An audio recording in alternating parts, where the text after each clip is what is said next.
The Chicago, Illinois Police Department has released shocking new video of one of their own under attack.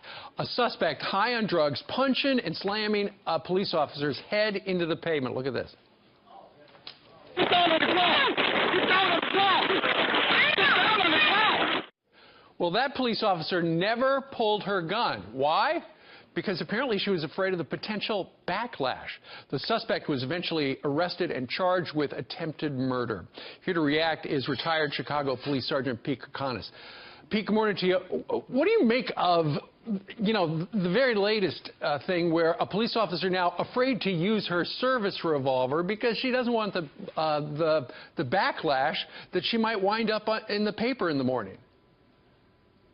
You can't have that thought in your mind when you're going out and working. You can't have that hesitation. You can't have that 1 second delay to let that person get one up on you. Forget about this. Woman got beaten severely. She's still in the hospital. Yeah. The stun gun, the taser didn't work. They put it on stun. That didn't work. And this woman was taking a severe beating for a couple of minutes. Her partner could have shot this guy, yeah, and he didn't do it.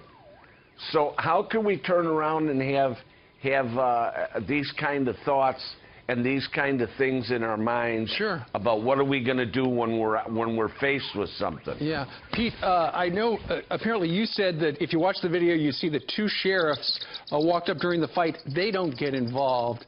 This is all part of the media's false narrative, Pete, of where, out there in America, cops are killing black men, right?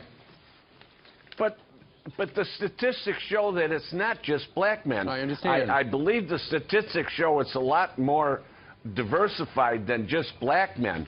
And, people use the Ferguson effect. Mm-hmm. Michael Brown, a young man, sad, but he was a thug that beat a store owner. Then he turns around and beats a policeman, tries to get his gun. Mm-hmm. And they make this guy the saint for Black Lives Matter. Pick another issue. This guy was not the guy that you should have in the face for your movement. Sure.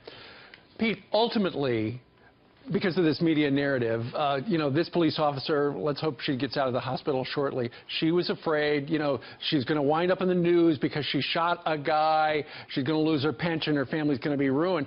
Ultimately, you've got to protect yourself if you're a police officer and your life is in danger. Right. What this guy did fell in the parameters where this woman could have used deadly force.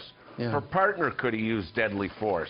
Yeah. Any officer in a situation like this that's thinking about what the news is going to say, or is my career going to be over, or am I going to be indicted, or am I going to be going to jail, that's not the right thought to have in their mind. These young policemen are trained better than we were in my day. These kids have to react, and they know the parameters in which they can use, what kind of force they can use. No kidding. And if you have to use deadly force, don't hesitate. Sure. Don't risk your life or the life of somebody else. Right. I'm sure you wouldn't want a policeman to hesitate if a guy's got a gun on you. Absolutely not. I mean, forget about the backlash. I got to be worried about the life. Pete, thank you very much for getting up so early out there in Chicago and giving us your point of view on this. Thank you, sir.